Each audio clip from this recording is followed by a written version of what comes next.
महापापाति पापानि गीताध्यायी करोति चेत् न किंचित् पिष्यते तस्य नलिनी दलमम्भसा। পদ্ম পাতায় যেরকম জল টেকে না,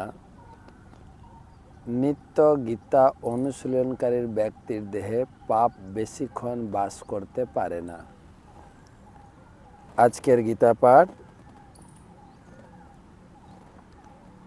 38তম শ্লোক, বিশ্বরূপ দর্শন যোগ, একাদশ অধ্যায়।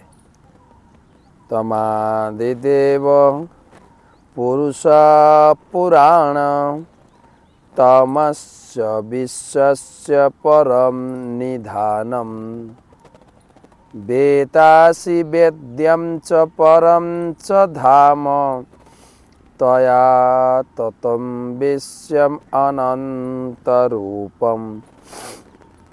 অনুবাদ: তুমি আদিদেব, পুরাণ পুরুষ এবং বিশ্বের পরম আশ্রয়।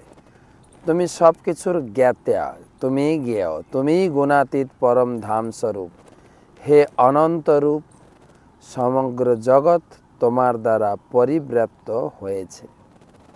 অর্জুনের প্রার্থনা বিশ্বরূপ দর্শন করার পরে, হে ভগবান, আমি বুঝতে পারছি তুমি হচ্ছে আদিদেব, সমস্ত কিছুর মূল স্রষ্টা, এমনকি ব্রহ্মারও পিতা, এবং তুমি সব কিছুর জ্ঞাতা, তুমি সব কিছু জানো। প্রত্যেক ব্যক্তির মনের ইচ্ছা, মনের ভাবনা, প্রত্যেকের দুঃখ, প্রত্যেকের আনন্দ, প্রত্যেকের শোক, সব ভগবান জানেন। তুমি জ্ঞাতা, তুমি জ্ঞেয়। জ্ঞেয় মানে হচ্ছে সব কিছুর মূল হচ্ছে তোমাকে জানা, জ্ঞেয়।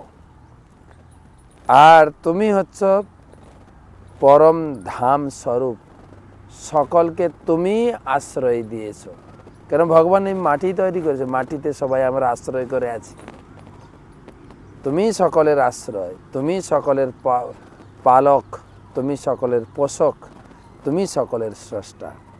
হে অনন্তরূপ, তোমার থেকেই জগৎ পরিব্যাপ্ত, পরিপুষ্ট হচ্ছে। শাস্ত্র পড়ে বা ভগবানকে দর্শন করে, অনুভব করে, এগুলো জানা যায়। যা অর্জুন অনুভব করে, দর্শন করে তিনি বলছেন। তাই আমরা যদি শাস্ত্র পড়ি আর এগুলো শাস্ত্র শুনি, তবে ভগবানের প্রতি আমার ভক্তি বৃদ্ধি হবে, ভগবানের প্রতি ভজনশীলতা আসবে।